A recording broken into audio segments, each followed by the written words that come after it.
আসসালামু আলাইকুম। সকাল সকাল একটা ভিডিও তৈরি করলাম। কে কে নিজের কাপড় নিজে লন্ড্রি করেন? আমি আমার কাপড় লন্ড্রি করার জন্য তৈরি হচ্ছি। নিজের কাপড় নিজে লন্ড্রি করা এটাই উত্তম এবং ভালো, নিজের মন মতো হয়। এমনি টাকাও বেঁচে গেল, মন মতো লন্ড্রি হইল, যখন খুশি তখন করা গেল। তা আমি নিজের কাপড় নিজে লন্ড্রি করছি। আপনাদের মাঝে কে কে এরকম করে থাকেন, নিজের কাপড় নিজে লন্ড্রি করেন, জানাবেন আর কি। এটা অনেক ভালো কাজ।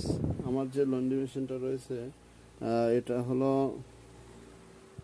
বলতে গেলে অটো না, ম্যানুয়াল।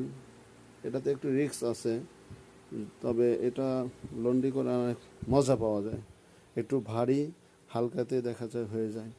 আর অটো যেটা, এটা দেখা যায় যে একটু ভালো দ্রুত হয়, তার সাথে সাথে কিন্তু হিট হিট যে হয় খুবই দ্রুত, কিন্তু লন্ড্রির ক্ষেত্রে তেমন একটা মজা পাওয়া যায় না। কিন্তু এই ম্যানুয়ালটাতে ভালো মজা আছে, খুবই আরামদায়ক, করতেও খুবই মজা লাগে, অল্পতেই হয়ে যায়। তা আপনারাও উভয়টাই পার্থক্য বললাম ম্যানুয়াল এবং অটোর মাঝে।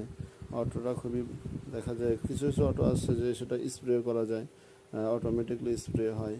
এটা তো আর স্প্রে নয়, বরং এটাতে গ্লাসের মাধ্যমে পানি দিয়ে স্প্রে করতে হয়। ঠিক আছে, ইনশাল্লাহ নিজের কাপড় নিজে লন্ড্রি করুন, নিজের মন মতো। নিজের কাজ নিজে করাই উত্তম। শরীর স্বাস্থ্য ভালো থাকবে এবং দেহের গঠনও ভালো থাকবে। ধন্যবাদ সকলকে।